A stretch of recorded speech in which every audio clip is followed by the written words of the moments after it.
the Woodpreneur Podcast, where sawmill owners and lumber entrepreneurs grow their businesses. Every week, real stories from the timber industry, whether you're starting small or running a big operation. Subscribe for real stories and insights from the industry. Hello, and welcome back to another new episode of the Woodpreneur Podcast. I'm your host, Jennifer Alger, and today we have Kevin Scheimreif with us, and he is going to be talking about his business, how he got into the business, some of the obstacles, challenges, and really big successes that he has found in his business. So please help me welcome Kevin Scheimreif. Hi, Kevin. Thank you, Jennifer. It's a pleasure to be here. Yeah. So tell me about your business. How did you come to start Steel and Grain? Well, I grew up woodworking. My dad had a construction business, so he had a shop. I built my first end table when I was like 8, with 2x4s. Shop your dad? My father, yes. Your father. Okay. And so I grew up building things. I didn't know what I wanted to do. Thought I wanted to be a mechanic. Bunch of things. Anyways, long story short, I had my own construction business and I built a house for a friend. And in that house was a custom set of stairs, and it combined metal stringers with wood stair treads. And the wood was from their property. It was trees we had to take down in order to dig the foundation hole. And so the whole process of like taking those trees, taking them to a local mill, getting them milled, bringing them back, my first mistake was we did not kiln dry those. We just air dried them. And that did cause some issues down the road. But the whole lesson learned once and done. I don't build with anything that's not kiln dried. But that whole process of like designing the stairs, because the architect had a set design, but it wasn't what the homeowner wanted. So we designed a nicer set, one that saved space and combined the steel and the wood. So I did all that and I was like, this is sweet. Like, this is much better than doing plumbing and electrical and drywall, because we did it all. Like, So you did the entire custom home. the whole thing. The pad, it sounds like the pre-development from the tree removal portion, Yeah. pre-development pad, all the way up. I put the driveway in. We dug now my friend, his name is also Kevin. He was his own general contractor, but he's a programmer. And so he didn't have the tools and the skills to do all the things. They were a big part of it, but so I put the driveway in, dug the hole, did the foundation. Like, we subbed out drywall, the hardwood flooring. There was walnuts, like 1,000 square foot of walnut flooring, and the kitchen install. Everything else I did with my friend, and his family helped. When it'd be time to stand up the walls and stuff like that, we'd have a work day.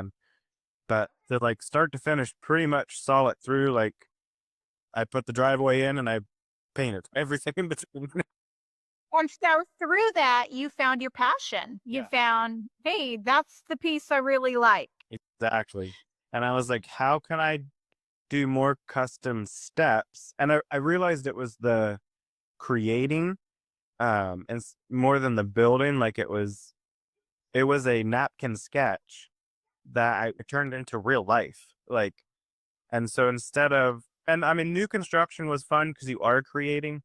But after that, I went on to do a lot more remodels, and it was like, I'm fixing somebody else's mistakes, and I'm just, I don't like redoing things, and I was redoing everybody else's mistakes and failures. And I was really old.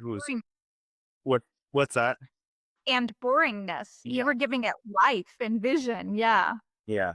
And so it was like, I kept going back to that creating. How can I create something versus fix something? And so I was like, I'm just going to build furniture in my shop and people will buy it. And that was that was my business plan in 2013. Okay. And so are you still doing any of the staircases with the steel in them, the stair treads? So funny enough, I've done 3 sets since then. Last year around this time, I finished up a really, really amazing, it was actually 2 sets of steps and a new home build for a local home builder, Brookside Homes. And it took us 9 months to build. We did the stringers, the stair treads. They were 4.25 inches thick. Like there's one sitting around here somewhere. But anyways, worked with the client, worked with the builder, and it was actually 4 half sets. So it was like from the basement, you go up half a set to a landing, then you turn half a set to the first floor, half a set to a landing, half a set to the top floor. And we did like 100 foot of railings. There was a balcony inside the house that had metal railings and tongue and groove flooring and tongue and groove paneling for the top of the landings and for the bottom. So like basically we walked in with a rough framed hole and walked out with a finished set of steps. Wow. Wow. What species did you use? Maple. Maple. Yeah. And did you bring the steel into it and integrate that in as well for your trademark there? Or? Yeah, well, we built all the stringers. I had the part CNC cut on a plasma cutter, and then we welded and did it. I actually hired a part-time helper through that process because it was so much work. And then all the railings were all steel powder coated, and everything was done and powder coated before we got to the job. So it was like once we got to the job, there was no adjustments. Like you can't just grind a little metal here and touch it up. Like it was done. Plug and play. Let's do this. Yeah. So are you the powder coating? Are you outsourcing that or do you do that in-house? And there's a powder coater like 20 minutes from me. I've been working with him since I started like probably 10 years, 10 or 11 years, custom metal coatings, it was him and his dad. And now his dad's retired. So it's just Jeff, but they're very nice to work with. And yeah, I have powder coated small things myself, like motorcycle boxes and frames and stuff like that. But some of these railings were 10 feet long and I don't have a kiln to bake stuff like that. Yeah. Okay. So the steel, what was it that staircase that made you decide to incorporate steel with the wood grain through all of your builds that, is your namesake now or what's that story? Yeah. So partly I grew up woodworking and I always wanted to be able to weld. I could cut metal with a hacksaw and that was the extent of my experience as a kid. And that's not a fun way to cut metal. I used to try and make swords and stuff, but then when I was like 20, I learned how to weld from a friend for automotive purposes, actually. But I really loved being able to work with a second material. And when I started my business, so I've also been a mason, like stone, block, brick, concrete, and I have some limited experience with glass. And ceramics. So I was like trying to figure out I wanted to use it all. But I was like, well, to get started, my shop is 22 feet by 22 feet. I can't have a glass blowing furnace. Like I can't have everything in my shop. So I narrowed it down to the wood and the metal because that's what was in the steps and I really liked. And so that's what I've focused on. I have a larger shop now, and so I may incorporate other things at some point. Those are still my main two. I think they look really good together. They can complement each other really well. I agree. Your social media, your Instagram page, just to watch it and you look through, it's like everything with that. It makes the beauty of the wood just pop against the steel.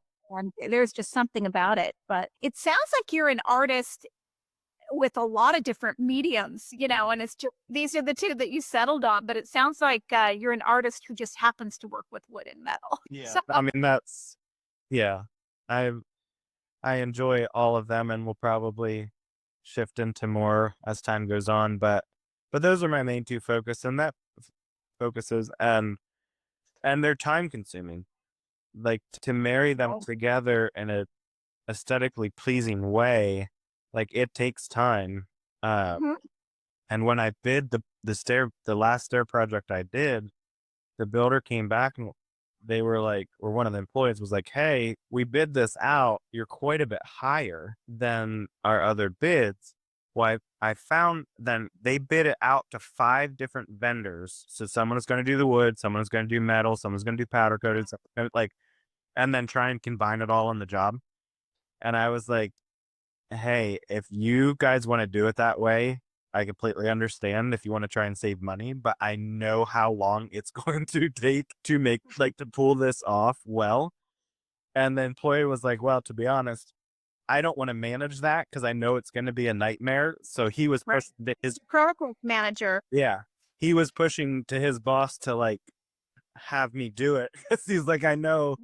I know it will be done satisfactory. Like, Yeah. it ended up being the clients were really, really happy. Great. And That's that made the job for him, I think, because they had some other issues on that job with just some miscommunications about fit and finish of some other materials. And thankfully, none of it was on my like the stairs, and the stairs were like they loved it, and so yeah, it went a long way for that job. a showstopper and won them over in the midst of it too. Yeah. Yeah. The success. Yeah, it was in my book a success, maybe not financially, but in the end product was everything I wanted it to be, and the client was happy, and yeah, it went off very well. Great. So where are you sourcing your wood? I look on your social media and I don't it's mostly the finished products Yeah. or making of the products. Are you getting your wood from someone else or are you doing milling that in-house? What's your So I have been hoarding wood since 2011. I get it all as logs. 99% of it I get as logs. And I work with a local sawmill that actually mills for me. Um, and then I have my own kiln, so air dry, kiln dry, and then store it. I have a barn with like it's probably a 3,500 square foot barn that I rent that's just full of slabs, all kiln dried, ready to go. And then I have at least that many more on stickers waiting to be kiln dried. I used to want a mill of my own. I still would, but just financially, it doesn't make sense. My and where do you find the time? Rush, that's the thing. Like the the it's a local father and son sawmill. He charges me $65 an hour to mill. My shop rate's 70. Like, you know, like I'm coming out ahead and I don't have to buy or build the mill. Uh, Right. it would be fun, but like at the same time, he does a really good job. He's very nice to work with, very reasonable. It's Uh, like having employees that you're not having to pay the workman's comp or exactly. a vacation pay or any of those things, but you're getting the same benefits, especially if it's a small family run business. Yeah. It's like a win-win and you're helping out another small business, which is beautiful. Yeah. I mean, he's great to work with. I've gotten jobs because people will stop by his mill and be like, hey, do you know anyone who can do this? I need a countertop or whatever. And he gives them my number. And whenever anybody asks, I'm like, Right. take your logs to Ed, like, and it doesn't make sense for me to have a mill. Like, he probably mills all my lumber in like 3 to 4 weeks out of the year. Like, so it's like, you know, for Yeah. that amount of time, it's just not, it doesn't make financial sense. No, it really doesn't. No. Yeah, it sounds like you have a win-win situation. I wouldn't change a thing. Yeah. How many, Kevin, is it just you or do you have, I know you said you brought some people in for a few different projects, but how many employees or staff or partners do you have there? So it's me, and then I have an apprentice, Max, that I hired to help with the stair project, and he's part time with me and part time with somebody else. So I have him like a maximum 20 hours a week. If I'm slow, he goes the other guy's a mechanic, so he has kind of unlimited work. So he Right. over there. Sometimes I won't have him for a couple weeks at a time. And then like when I need him, I just say, hey, I need Max 2 days this week and 1 day next week. Like I have him 1 day this week, and then I won't have him the rest of the month. That's So yeah, perfect. he's just part time, but he's young kid. I actually taught him how to weld in high school. I've been friends with his family for a long time, and his dad was like, "Hey, Max wants to learn how to weld. Would you be able to show him?" So showed him. I mean, picked it up very fast. I don't know in the milling and lumber industry if it's a thing, but like I have friends that have offered to like come and weld for me or help me, and it's like, thank you, but like my attention to detail is like it's gonna drive them crazy to try and like or drive me crazy to try and like match our what we both think is the right amount of good. And So, and Max has that like perfectionist piece that I also have. And so it's like, I don't have to tell him, make this better. Like, I don't ever have to say, like, Love it. Love it. He gets it. And that's so rare anymore, but especially in the younger generation. I love that he's there, he's willing, he's learning, and that you're willing to teach him. he does now when he's in the shop, he's doing probably 80% metalworking, but I'm trying to, as I'm doing more spec pieces and things like that, get him up to speed on, like, he can run the joiner and the planer and sand and, do all that stuff. He hasn't been doing like any inlays or any real detail stuff yet, but I try and like turn him loose on some stuff sometimes and, let him kind of do more. I like to let him do more and he likes that too. He likes learning. So Great. the more interested I can keep him, the better. Yeah. Is he getting into that creative side at all? Or is that I haven't seen too much yet. He's done one piece for himself. It was a coat rack and it wasn't there's limited creativity there, but he's very good at problem solving and things. So yeah, I can't sing his praise enough. He's been a really nice addition to that's great. have around. So is steel and grain all you do now, or is there a side business? Is this like full time? Steel and Grain's been full time. I've been full time since 2014. Okay. And then I also realized like 2 or 3 years in that I have so much wood and I keep getting so much wood that I can't use it all myself. So I started selling slabs on the side to other woodworkers and local people. I have some people come up from like around DC every once in a while if they need something they can't get down there. Right. And they'll bring a trailer then and just get a bunch of stuff since they're making the trip. They'll get a piece or two for spec pieces and then they'll get some stuff to have in stock for themselves. Yeah. Okay. Cool. But yeah, furniture is pretty much it. Yeah. So as you were growing your business and went full time in 2014, how did you see what was that biggest obstacle that you ran into where you're like, oh my God, how am I getting past this one? What was there a big one for you? I'm making money. You and every one of us. And that was kind of a two-pronged approach of like my pricing and also my like getting enough work to stay busy. Like Right. those first couple of years I had some things to fall back on. Like I was a mason, so I just like call up my friend and be like, "Hey, do you have any work next week? I'm pretty slow and need some money." So I'd go lay Yeah. block for a week, to pay Okay. the bills or whatever to keep things moving. So getting the work, so making contact with potential clients and basically selling myself was one, and then getting my pricing structure set up in a way that actually made my projects profitable. Right. It's still Huge. something that it's always kind of a constant struggle because you're like, oh, that'll be plenty of time. I'll leave that many hours for it, and then you're like 30% over budget on your hours, and you're like, Yeah. well, What did it really take? Yeah. So So what are you doing for marketing? I know you have a great Instagram following. What else are you doing? yeah. Funny enough, I don't get a lot of work through Instagram anymore. Used to be Instagram and Facebook, but since they changed the algorithm, it's like a lot of other woodworkers follow me, which is great for the community aspect, but not so much for selling furniture. Uh, Got it. and then I go to like six fine arts festivals a year. So usually you set up on some of them are 2 day, some are 3 day. You set up Friday, then you sit there and, sell stuff or make contacts with people for 2 days, then you tear it out and haul it on. Uh, I like to sell stuff. I'm not real great at selling out of my booth, to be honest. A lot of 95% of the time it's custom orders. Okay. People like the table like you had in your showroom. People like the table, but they need it a foot longer, a foot shorter, or they want walnut instead of maple or whatever it is.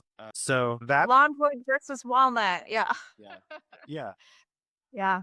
And so that, and then just like word of mouth. And since I've been in business over 10 years now, like repeat clients, I have like COVID through the whole, cause there was like 2 years of no shows. Like we did not have Arts Festival because of COVID. They were Sure. got down. And so it was like I had previous clients would reach out and be like, "Hey, I need this or that," so I'm home all day. I'm remodeling. yeah, exactly. And then coming out of that, like 2021, I guess it was like a year and a half of no shows, but 2021, 2022 were really good years because everyone had my my clientele tend to be high income and they were not able to be spending their money on traveling, so they were spending it on furnishing because they've been in their house for a year. Your home better. Yes. Warming that up a lot. Or I know a lot of people were buying slabs out here for desks. Oh yeah.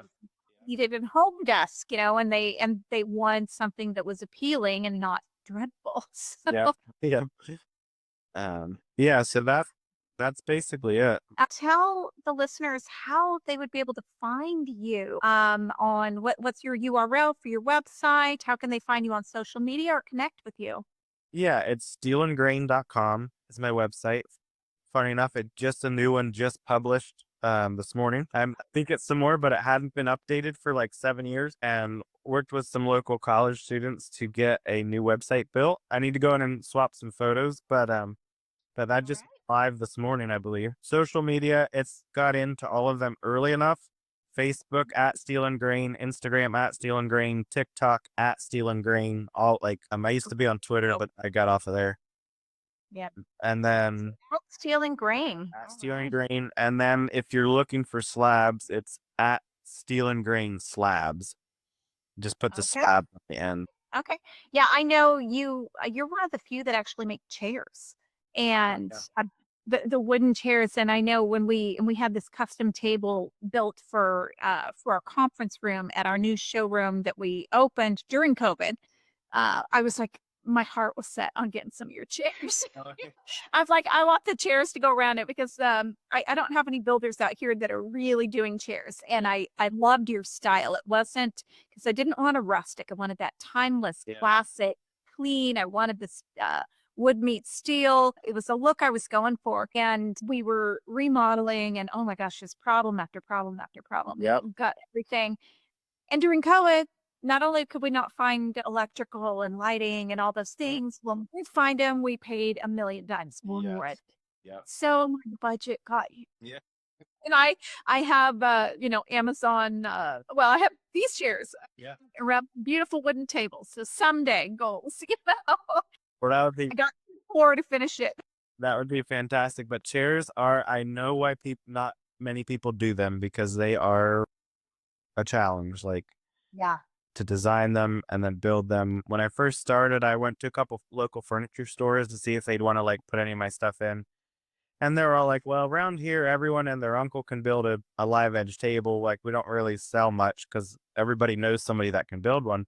They're like, "But you can build an affordable chair, like, we're all ears." And they're like, "Our cheap chairs are $400." I was like, "I can build a chair for $400. My chairs are 1,000." It's like, "Yeah, no, I cannot." Like, I can't.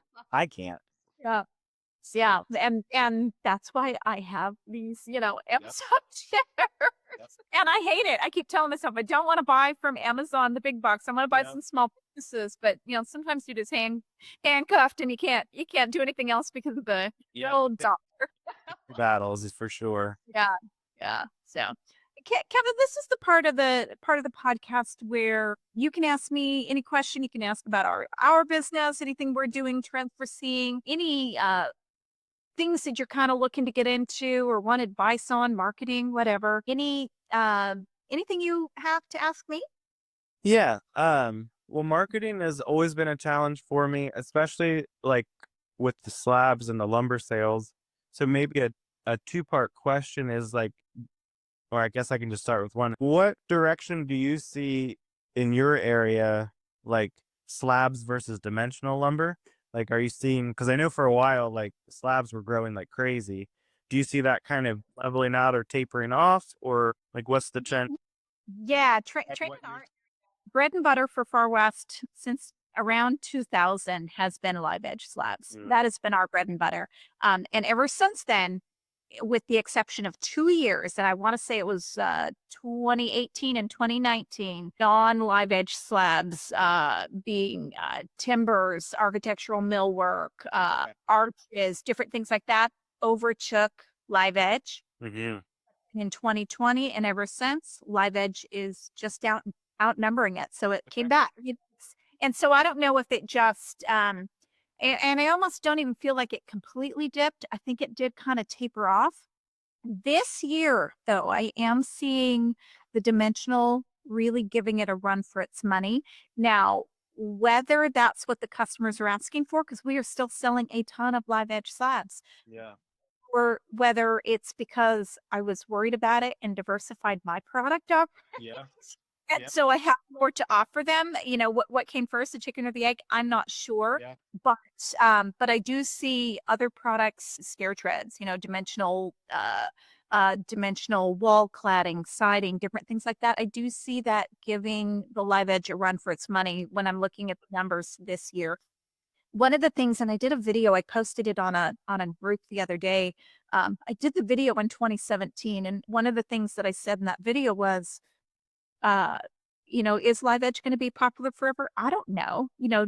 What was it, George Nakashima? Is that how he Yeah. pronounces?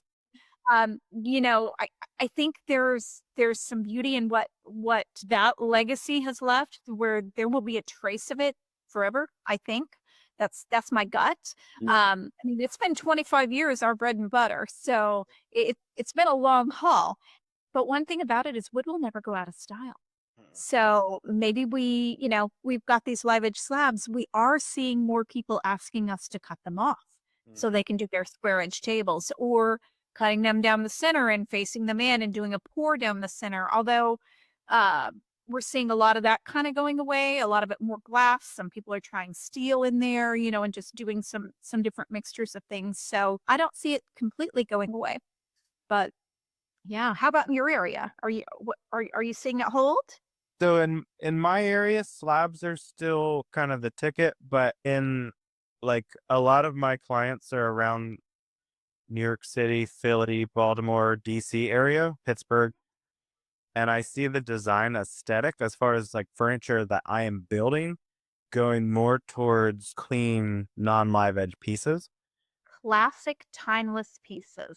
Yeah. Big tables, people still want live edge. Like it's hard to beat like a 4x9 single slab or book match slab table. Like people still love that character, but like coffee tables and other pieces seems to be going more towards like the contemporary side of things. I think it's going to diversify, and it's just like mid-century modern is really, really hot. And then like now it's come back, but also contemporary, also modern, also Right. rustic. So it's kind of like, I think it's just going to not have one clear winner anymore. It's just going to be like, we can decide what we like and get it. And so it's still, the design trend seems to be going a little bit away from live edge for much of the furniture. Right. Or only one pop in a space and not overwhelming in it. Yeah. So still having that biophilic design, still bringing that nature in. I'm seeing a lot of wood drenching now, like just, lots of different woods in the same design space, but most of it is very clean lines, as you had mentioned. So one thing about it's we're like, okay, well, we can cut a little bit of both, but we can always cut those live edges off for people. That's been my theory, like since I started collecting wood. Like I can always cut them off, I can't put them back on. Exactly. Yeah. Or it's gonna look really weird if you do. Yeah. Yeah. And I've seen it done, but not well. Yeah. But yeah, it is nice from a woodworker's perspective, though sometimes it just makes sense for me to go bi-dimensional. Like for that stair project, we needed, I forget what it was, 500 or 600 board feet of maple. And I was like, do I rip that many live edges off? And for that project, I just went and purchased like FAS maple dimensional. There you go. Just from a time standpoint of like, it just makes more sense time wise to purchase that material than to stand around and cut live edges off. But yeah. And then you're minimizing what you could, move that into later. So yeah. probably the right decision there. All right. Well, Kevin, thank you so much for being on today. Any parting words for me? Thank you very much. It was a pleasure chatting with you, and hopefully Yeah, you as well. you get something out of this. Yeah, and great to finally meet you. I know I've followed you for a long time, but to finally meet you and thank you. You as well. I know I've seen you interview on a few other places, so it's good to get to chat with you in person. Okay. Yeah, I guess I talk a lot. I don't know. So, all right. Well, thank you so much for listening to another episode of the Woodpreneur Podcast. And go follow Kevin, and we will see you next week. Thanks.